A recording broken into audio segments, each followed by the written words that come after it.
Olá, meus irmãos e minhas irmãs, vocês que nos ouvem pela Rádio Nova Aliança 103.3 FM 710 AM e vocês também que nos acompanham pelos nossos canais da CJP Brasília, pelo YouTube e pelo Facebook, sejam todos muito bem-vindos.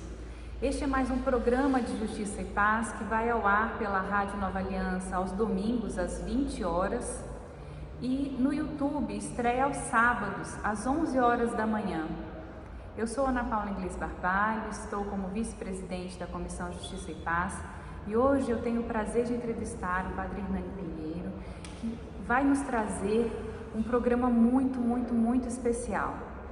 Nesta semana comemoramos os 10 anos do pontificado do Papa Francisco e o tema do nosso programa é justamente essa comemoração e essa grande, bela história que vem sendo construída ao longo de 10 anos de papado.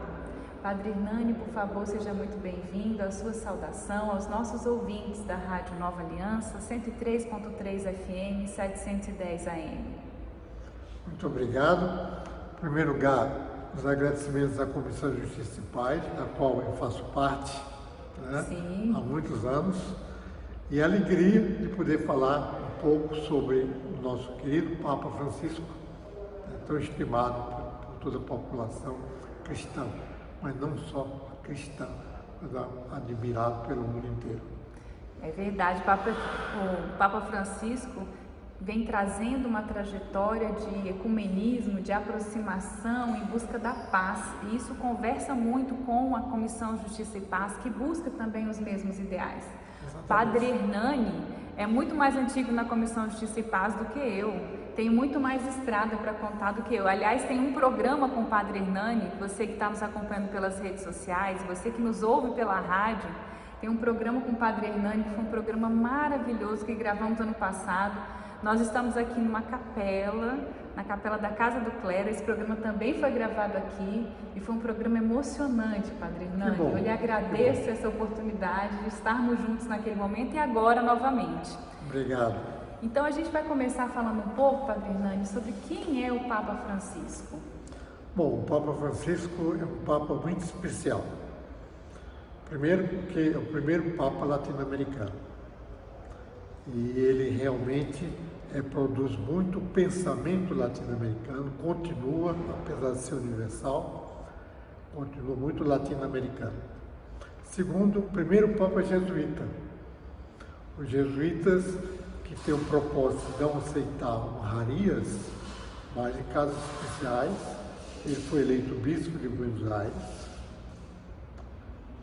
auxiliar, depois arcebispo de Buenos Aires, depois cardeal em Buenos Aires e no último conclave, há 10 anos atrás, ele realmente foi eleito o primeiro Papa jesuíta latino-americano. Isso me parece uma honra para a América Latina e para os jesuítas.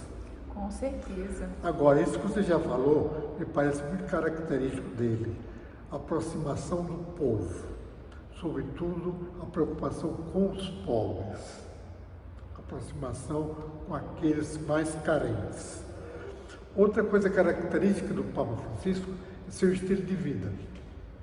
Você se lembra que ele não quis morar no palácio oficial do Vaticano, mas ele mora, faz refeições na pousada Santa Marta, para se encontrar com os bispos, com os padres, então para estar mais próximo. Parece uma característica própria dele. E alguns gestos, logo no início. Você sabe que eles escolhem um nome próprio. Dizem que foi o nosso cardeal Rumes, Cláudio Rumes, que soprou na boca dele, no ouvido dele. Não esqueça dos pobres. E por causa de Carlos, Dom Cláudio ser franciscano, ele escolheu o nome de Francisco, para não esquecer dos pobres como Francisco de Assis. É o primeiro Papa Francisco, né? Primeiro Papa Francisco. Outra característica, quando ele falou para o povo, ele começou, bom dia para todos, que é um estilo bem mais popular. E pediu que o povo lhe desse uma bênção. É verdade. Se curvou e pediu a bênção do povo, valorização do povo, né? Isso me parece, inclusive um artigo que saiu no Instituto Humanitas, analisando esses gestos concretos do novo Francisco, a perspectiva dos pobres e a questão de pedir ao povo que lhe dê a bênção. Né? Ele sempre pede ao povo também que ore por ele. Eu acho isso muito significativo. Quem é que não precisa de oração, minha gente? Todo mundo precisa. Agora, o Papa pedindo oração é algo diferente. Agora, ele tem uma característica também muito interessante. Apesar de ser jesuíta, é meio franciscano. Coisa curiosa também. Então, ele tem a disciplina jesuítica e tem a ternura franciscana. Ele consegue conciliar os dois aspectos. O Papa Francisco, pela própria trajetória, os documentos papais, a gente percebe essa ternura, não é? Então a gente pode falar um pouquinho... Alegria também. A alegria. Você falou do interesse pelos pobres, ele abre também o Vaticano em datas comemorativas como o Natal, como a Páscoa, e recebe as pessoas em situação de rua da cidade de Roma e faz jantares para essas pessoas. Exatamente. Faz o lava-pés de uma forma muito significativa. São os sinais concretos do cristão, né? Ele realmente tem uma preocupação muito grande interreligiosa, de ter diálogos com os muçulmanos, com os budistas. Isso é muito importante, porque ele é muito preocupado com a falta de cristianismo que foi tão forte na Europa. A Europa está muito secularizada. Então ele abre muito pistas para o diálogo com os outros continentes, África, Ásia, para que realmente a igreja seja universal e possa realmente ter a ternura e a perspectiva do próprio Papa da Igreja Católica.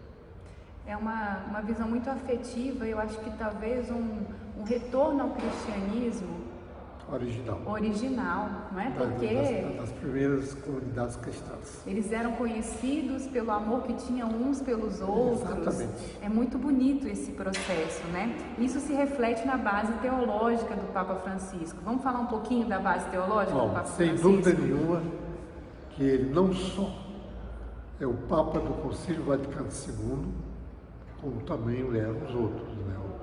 O Papa Bento XVI, João Paulo II, João Paulo I, Paulo VI, sobretudo, que foi logo depois do Concílio Vaticano II, mas ele deu algumas características bem próprias ao Concílio Vaticano II. Me parece que é o que existe de comum com os outros, mas com uma originalidade de ser latino-americano. Por quê? Porque a América Latina, depois do Concílio Vaticano II, decidiu fazer uma conferência continental da América Latina. E o tema chama-se Medellín, as conclusões de Medellín, porque foi na cidade de Medellín, da Colômbia.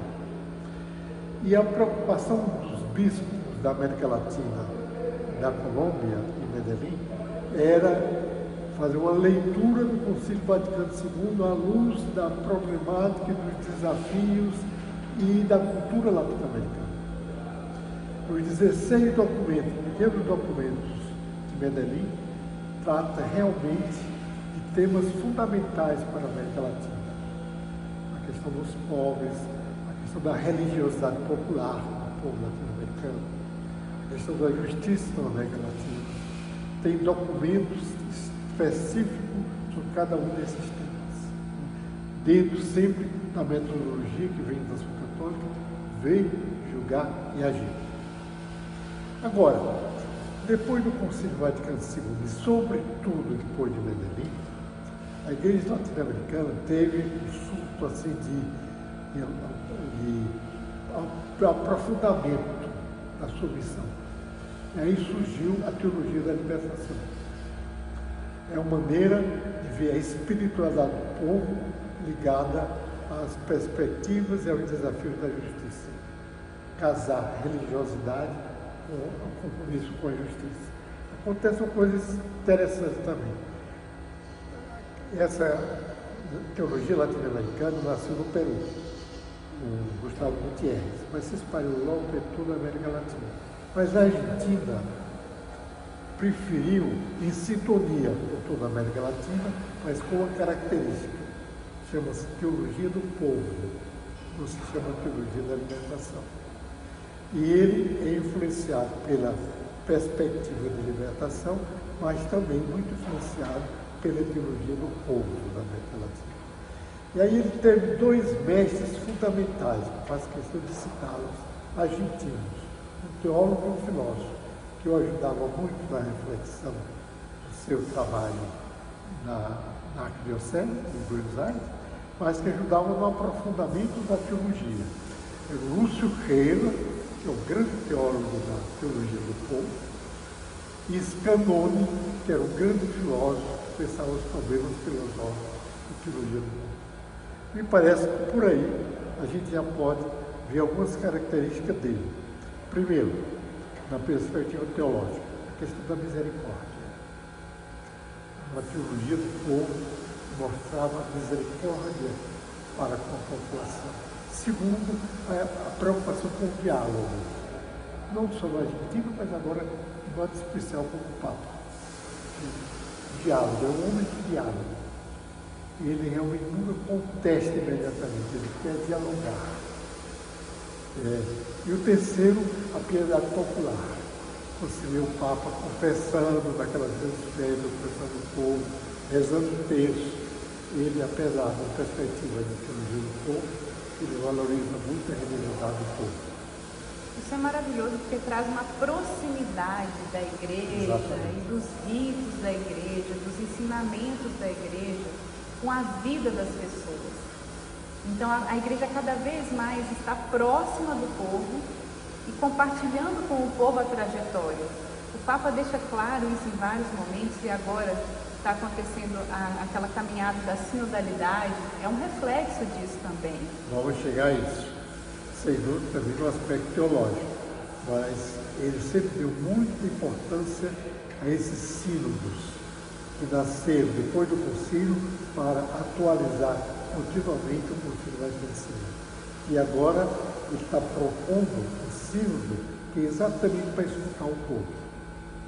O objetivo desse sínodo, que começou no ano 2021, que vai até 2024, agora aconteceram conferências regionais, continentais também, para escutar o povo, para preparar o grande sínodo de 2024. Que é o futuro da igreja, que é o futuro da igreja. É o futuro da igreja. Eu vou mostrar para quem está nos acompanhando pela internet, pelo YouTube, uma coleção que o Padre Hernani trouxe. Para quem nos ouve pela Rádio Nova Aliança 103.3 FM, o Padre Hernani trouxe uma coleção dos escritos de Papa Francisco, porque toda esta teologia ela é materializada nessas cartas, nessas encíclicas, nesses escritos de Papa Francisco para a sua igreja. Vamos Exato. falar um pouquinho dos escritos de Papa Francisco? Vamos falar. Eu seguro o senhor. Não, pode deixar aqui. Então tá bem. O principal, que é considerado o programa de governo do Papa, infelizmente eu emprestei um padre, eu não tenho aqui, mas chama-se Evangelii Gaudium, Alegria do Evangelho. Aí está um pouco o programa, que foi a primeira encíclica dele, o programa que ele pretendia realizar como Papa. Mas há um outro que me parece que chamou muita atenção da sociedade civil, que é sobre cuidado da casa comum. A Laudato Si é uma expressão de São Francisco de Assis, louvado seja, né? Que está aqui, Laudato Si, que teve muita repercussão, inclusive nos meios tecnológicos. Eu mesmo fiz uma palestra para o Ministério da Tecnologia sobre essa encíclica. Estavam 80 técnicos que estavam interessados em conhecer isso. Maravilha. Exatamente. Outra que teve muita repercussão, eu considero as três principais, que eu falei, Evangelii Gaudium, Laudato Si e essa aqui, Fratelli Tutti. São todos irmãos. Está na linha da misericórdia, está na linha da fraternidade, está na linha da ternura, que ele, sobretudo, está muito em sintonia com os franciscanos, toda a escola franciscana. Né? Agora, eu trouxe alguns outros, só para lembrar, que eu acho importante também, um sino que houve sobre o matrimônio, que ele, sobre o amor da família, chamado Amoris Laetitia, a alegria do amor, sobre a família cristã. Né? E ainda trouxe dois, podia ter trazido muitos outros, mas eu me pareceram os principais. O Papa tem uma espiritualidade muito forte.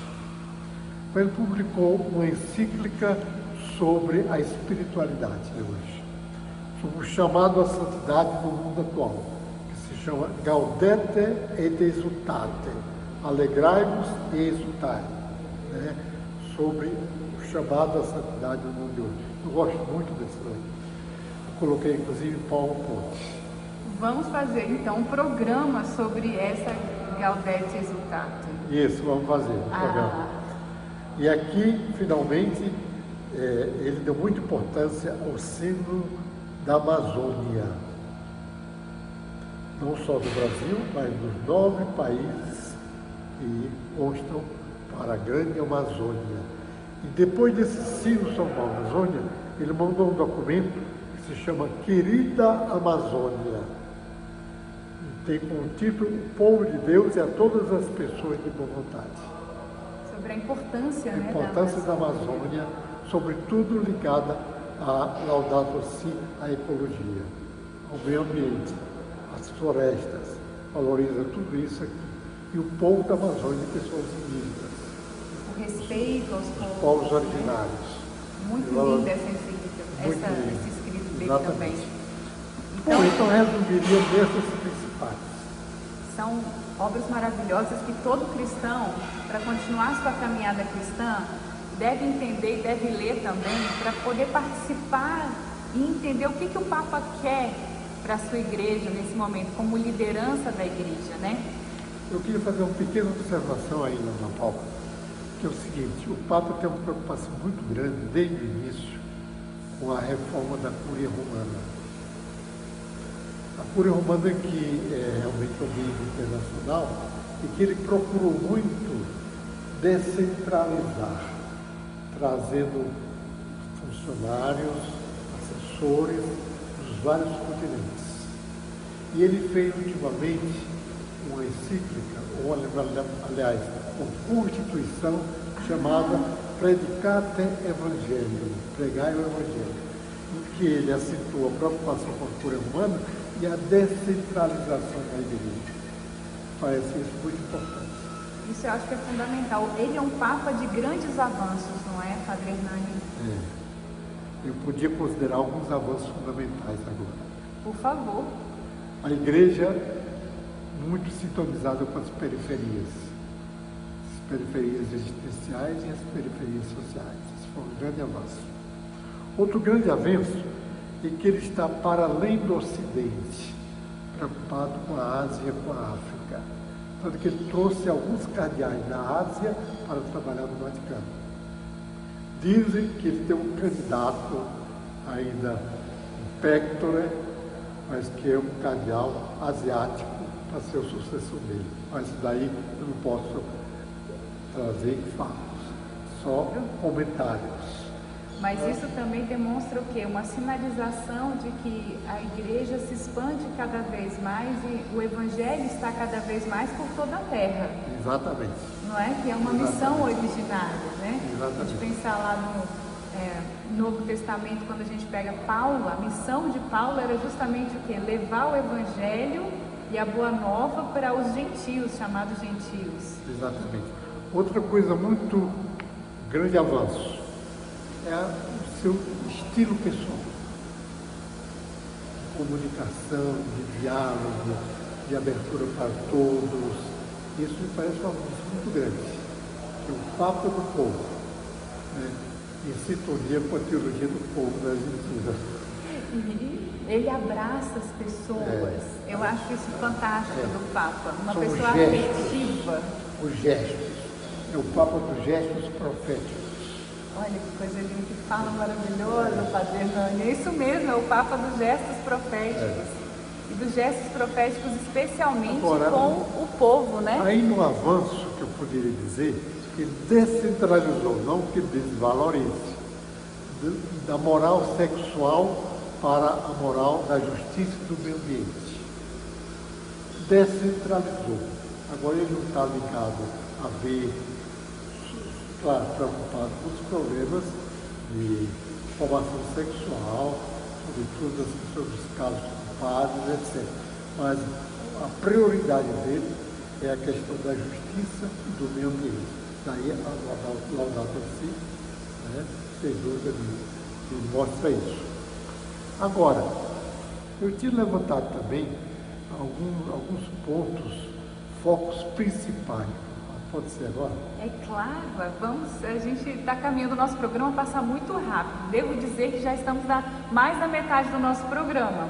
Mas falando do Papa Francisco com o senhor, é muito fácil passar mais da metade do programa, passa rápido, é delicioso. Os focos principais do papado de Francisco. Por exemplo, os pobres. Está no coração dele. A justiça social. Inclusive, ele tem aspectos fortes nessas encíclicas, crítica ao capitalismo que depreda a população. Né? Outra, preocupação com a paz. Ele tem vários pronunciamentos, inclusive ele insiste muito na paz da Rússia com a Ucrânia.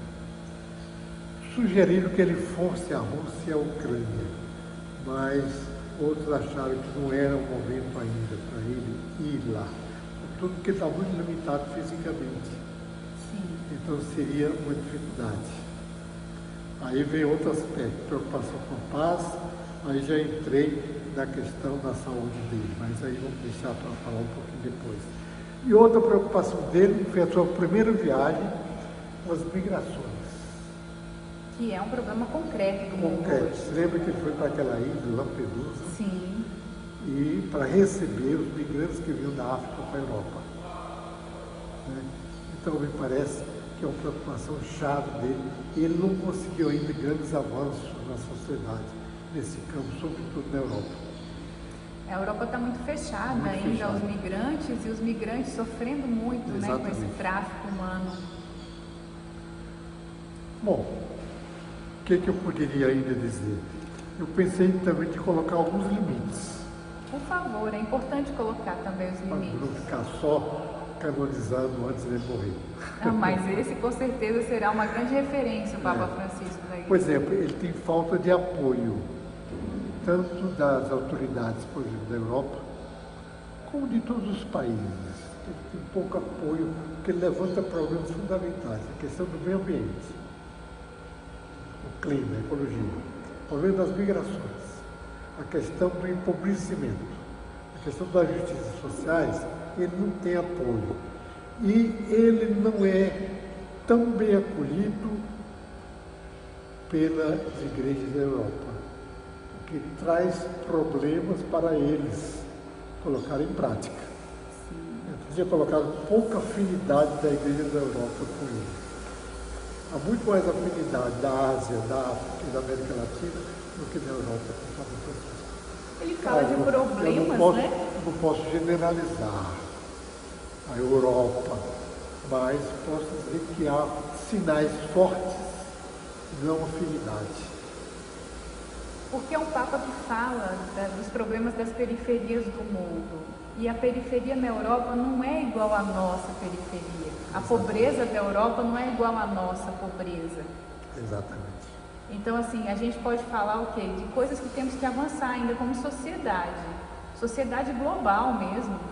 Não é? A pobreza no mundo é muito maior do que as pessoas em condição de riqueza. Exatamente. Aquele 1% do mundo detém mais de 50% da riqueza. Exatamente. E o Papa denuncia isso, né? Denuncia isso, com dados concretos.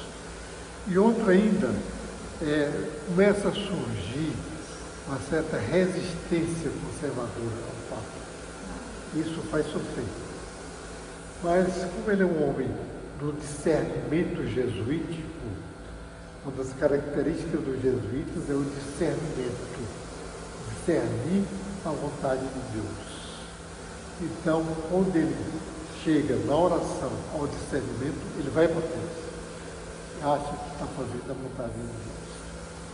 Então, me parece que esse grupo, inclusive de cardeais, de bispos, de padres, e grupos também de cristãos leigos que resistem como conservadores a todos esses avanços e essa busca de uma igreja mais próxima do povo e, naturalmente, mais evangélica.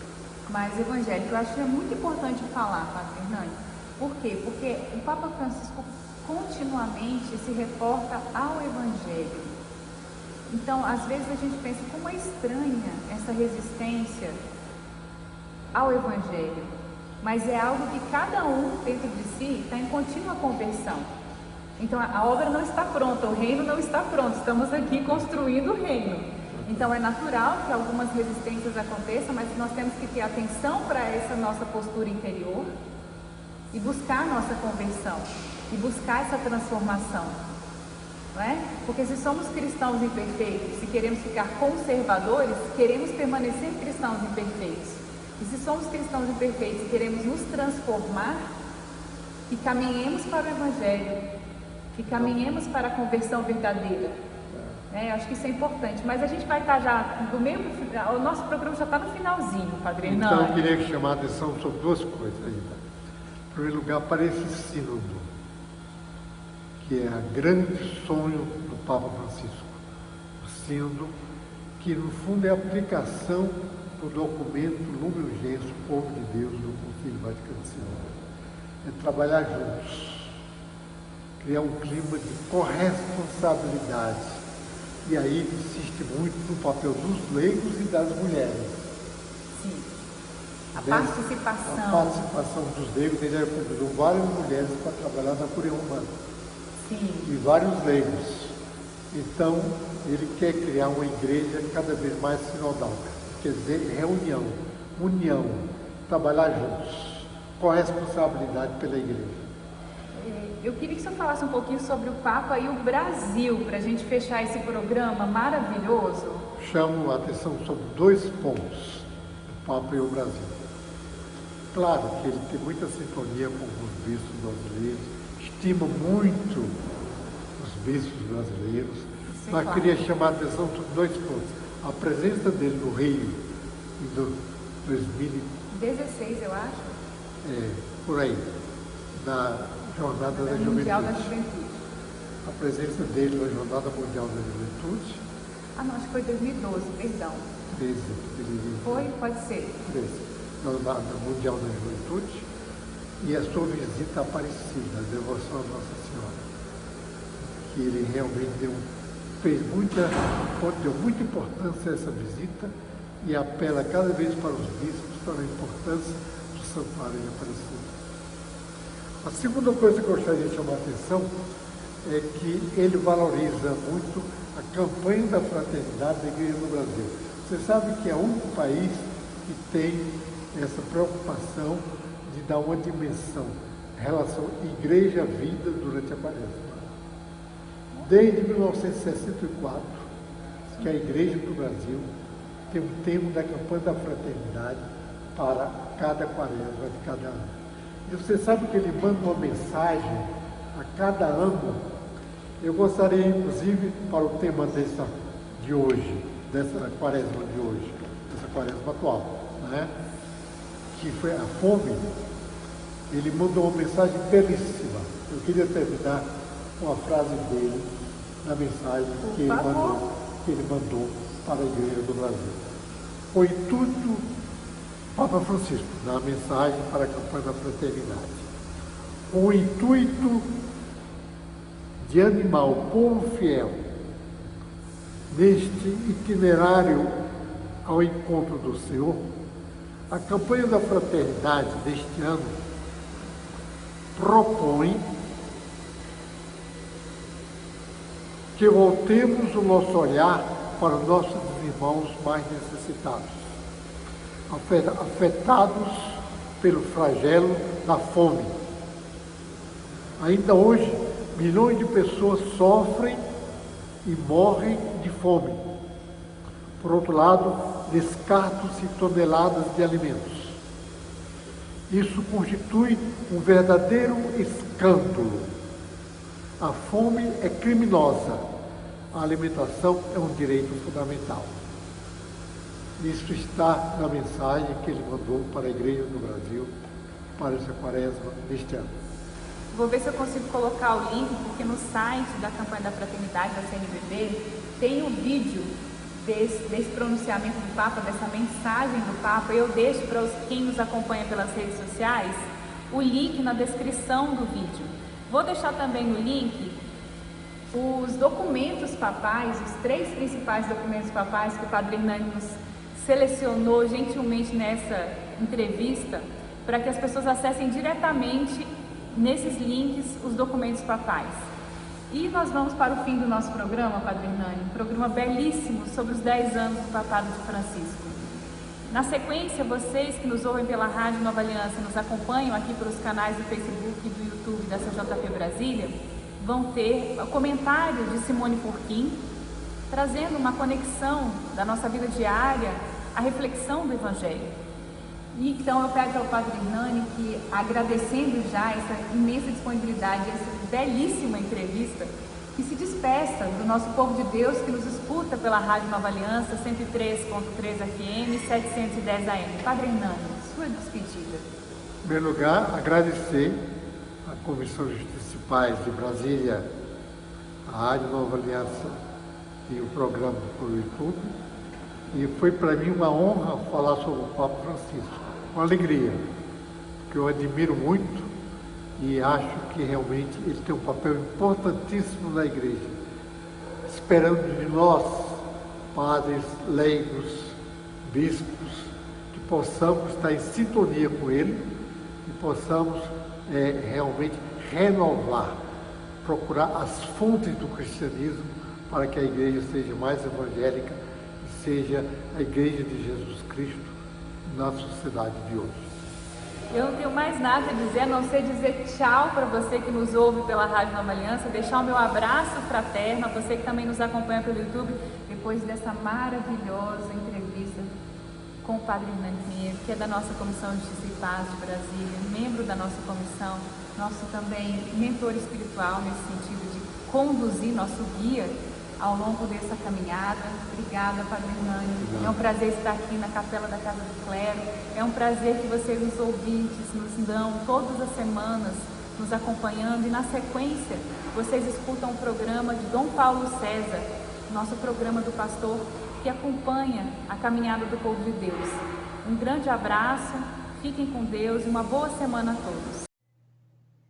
Olá, ouvintes. Na leitura de hoje, Lucas, capítulo 2, 41 a 51, o evangelista nos relata que, aos 12 anos de idade, Jesus foi a Jerusalém para a festa da Páscoa. Porém, na volta, ele não retorna com seus pais. Seus pais, preocupados, procuram por Jesus e o encontram no templo. O texto informa que os doutores da lei ficaram extasiados com a inteligência de Jesus e com suas respostas. O que será que Jesus disse aos doutores da lei para impressioná-los? Na sociedade judaica, desde o Antigo Testamento, era papel das mulheres educar seus filhos em casa até os 12 anos de idade.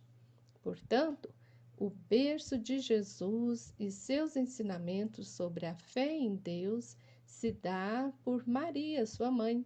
O que será que Jesus aprendeu com Maria? Sabemos por meio do Evangelho de Lucas que Maria disse assim: o Todo-Poderoso dispersou os homens de coração orgulhoso, depois poderosos de seus tronos, e a humildes exaltou. Cumulou de bens a famintos e despediu ricos de mãos vazias. Socorreu Israel, seu servo, lembrando de sua misericórdia. Maria faz memória do Deus libertador do Êxodo, Isso significa dizer que a teologia nasce na casa a partir da mulher, da mãe. É uma teologia que nasce dos pequenos, dos debaixos.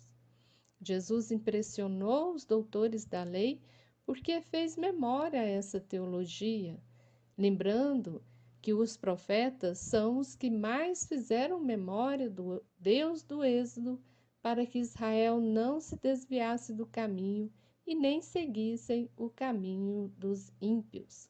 Por isso, Jesus também era reconhecido como profeta. O Evangelho de hoje nos mostra também que Jesus inaugura uma nova imagem deste Deus. Com Jesus, Deus não é mais conhecido como Deus dos exércitos, mas sim como Papai. Ao responder sua mãe sobre por que não o acompanhou na caravana de volta para casa, Jesus disse: "Não sabias que devo estar na casa de meu pai?" Jesus representa Deus como um pai, alguém mais próximo e familiar. Pensar Deus como pai e nós como seus filhos e filhas, e por conseguinte, nos perceber como irmãos e irmãs, é estabelecer uma grande fraternidade. O texto finaliza dizendo: Jesus crescia em sabedoria, em estatura e em graça, diante de Deus e diante dos homens. Diante de Deus e diante da humanidade, Jesus cresce e permanece nos impressionando com sua sabedoria todas as vezes que nos alimentamos do Evangelho, com o coração aberto para acolher a todos e todas como irmãos e irmãs. Amém.